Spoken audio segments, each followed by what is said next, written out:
Good evening. Regular Folio watchers will have noticed that we have a new version of our title tune, The Work of Men We're About to Meet. And later there's conversation with the prize-winning novelist Lisa Saint-Aubin de Tehran. Well, now, how do you become the centre of a cult? Well, for a start, you could engage in a locked horns battle with one of the biggest record companies in the world when they delete your albums from the catalogue. You could write a fistful of hits for one of the millionaire rock bands and then get slung out of it without a penny. Add those credentials to a measure of talent, and you could be what one critic described as perhaps the ultimate cult band. You could be the Enid. You could get to furnish the new arrangement of the Folio theme, which the Enid did. They have a paid-up fan club of between 1,000 and 2,000 and their own record label. Cult HQ is a farm near Clare in Suffolk. We caught them playing a gig in Peterborough. If you were standing just out there, just outside the cathedral, on a lovely sunny afternoon, and that lot came raining down, you'd be cross. You'd be more than cross, you'd be dead. So I suggest we find another way of dealing with these problems. These apparently insoluble problems. Let us protest.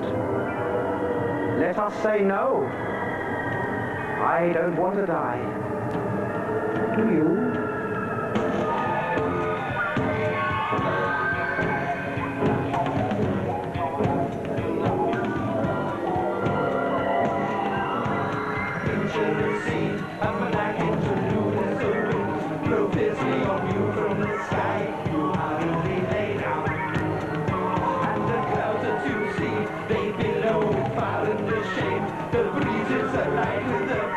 As they try to play now.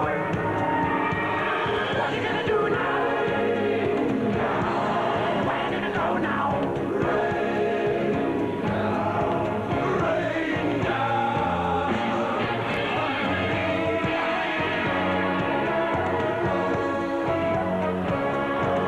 I wanna see now. Do you wanna die now? Rain down. Rain down.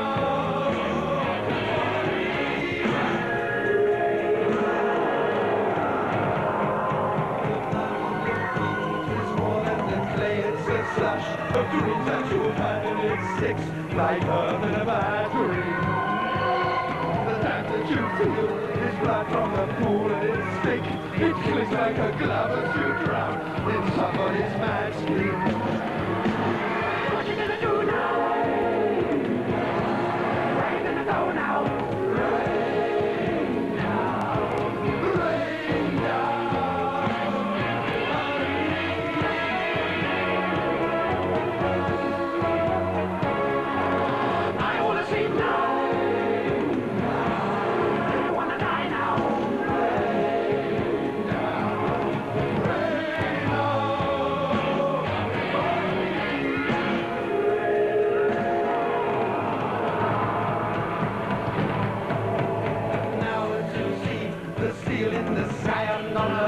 The missiles on high and below continue to rain down. Bullets and bombs and armies of men with their flags and words that they use to the end will evermore rain down.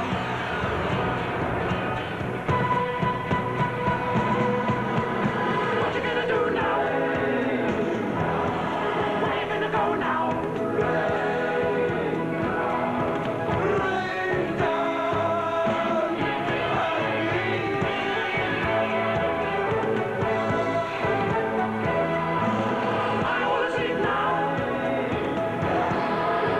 Die now.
Music may be the food of love, but musicians, like other people, need something more substantial.